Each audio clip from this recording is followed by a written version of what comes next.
Flash is everywhere again, but here is the problem. A lot of the time it still looks off. Too harsh, too flat, or just unpredictable. So I wanted to test if a flash like this can actually fix that. And this is the Godox V1 Mid.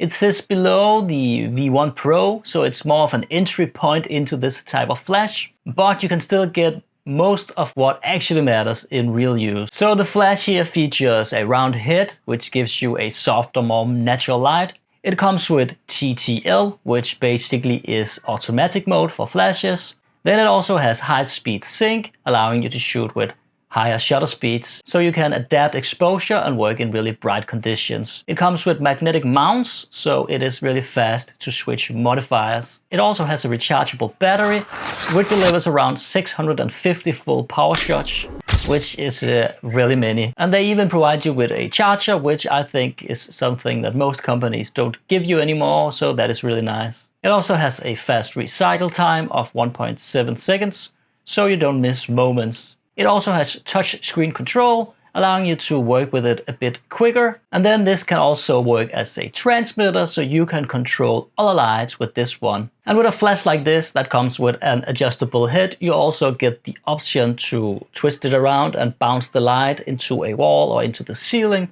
which can be really handy if you're just trying to lift the atmosphere of a room. Then you can bounce it into the ceiling and you will get a little bit more light in the room without overpowering every subject. And as well, if you have a white wall, you can bounce it into the wall, that will bounce it into your subject, and then you will get a pretty diffused look without adding a softbox or any kind of other modifier. So there are a lot of great ways to use this kind of flash, and every event or wedding photographer has a flash like this.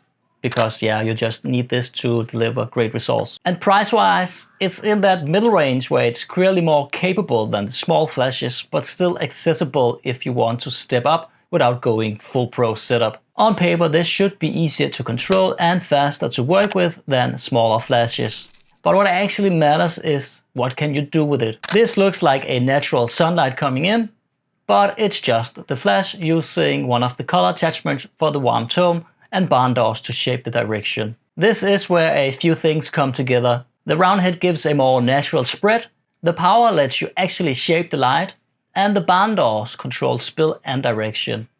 And with the magnetic system, it just makes it quick and easy to set up. And this is something you will struggle with to do if you're using a really small flash, because they don't come with these options. And the color here is doing a lot of the work as well. Just adding a warm gel completely changes the feel of the image without changing the setup. This is shutter drag. And just to point out, this isn't about using the flash straight on camera. You can move it off to the side, diffuse it or shape it, depending on the look you want. Normally you'd move the camera to get motion, but I didn't have a model for this, so I had to move myself instead. This didn't work perfectly in my setup, but you still get the idea on what you can do, because the flash freezes the subject while the rest of the frame starts to blur. And if you have a bit more space or control, you can push this effect much further. And this is where TTL and recycle speed really help, because the exposure adapts and the flash is ready again quickly, so you can keep shooting without constantly adjusting. It just makes this kind of shot way easier to get. And then this.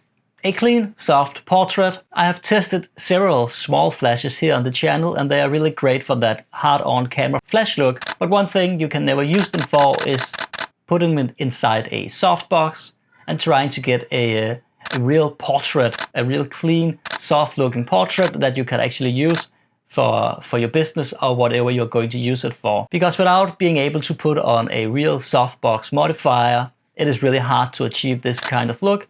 Also with a small power output, but this is not a problem with the Godox V1 Mid. And I also tried this with different attachments, and this is where the magnetic system actually makes different, because you can just change the look in seconds. And sometimes if you don't need the big softbox, but you still want to shape the light or just take a little bit of the hardness off it, you can use one of the modifiers that you can buy separately to the flash. And as I said, the V1 can act as a transmitter, so it can control a second flash. And again, this is where it gets interesting, I think, because first of all, you don't even need to buy a separate transmitter to use this, because a flash like this can control other lights. So you could use this as a on-camera flash and have a separate flash to fill in shadows or as a rim light. In my case, I'm actually mixing systems because this one here is for Sony and the small flash that I do own is for Fuji. But they can still work together, so you can trigger them through the system or even just use simple optical modes like Slave 1 or Slave 2 if needed. But now I'm not just lighting the subject, I can actually shape the whole scene. So I'm using a trigger here to sync everything, which keeps it simple even when you mix different flashes. Key light stays soft and clean, while the rim light adds separation and depth. And the nice thing is you can quickly adjust how soft or controlled that light is depending on the modifier. You can also push it into something more stylized, like using colored gels for a red and blue look, which completely changes the mood without changing the setup. And because everything is synced, it is still fast and simple to shoot. And just to be clear, I shot all of this in a pretty small space with stands everywhere and not a lot of room to move. So I was fighting a bit of light spill and less than ideal condition, which is something you normally want to control as much as possible. But even with that, I was still able to get pretty solid, usable results with this kind of setup. So the fast recycle plus the stable output means you get the same results again and again, which is what you need if you're shooting something like events, portraits or client work. So what actually makes this different from smaller flashes?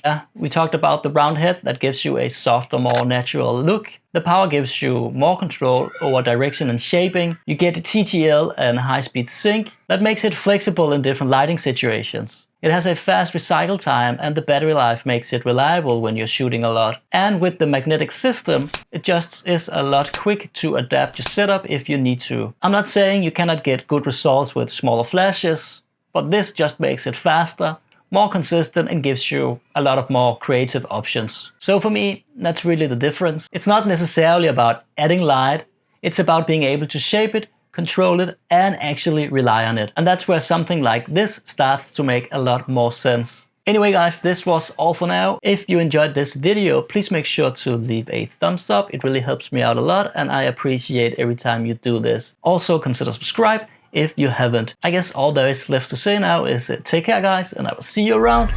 4. I'm the biggest in the game, I'm the one they talk about. Everybody know my name, my resume is loud.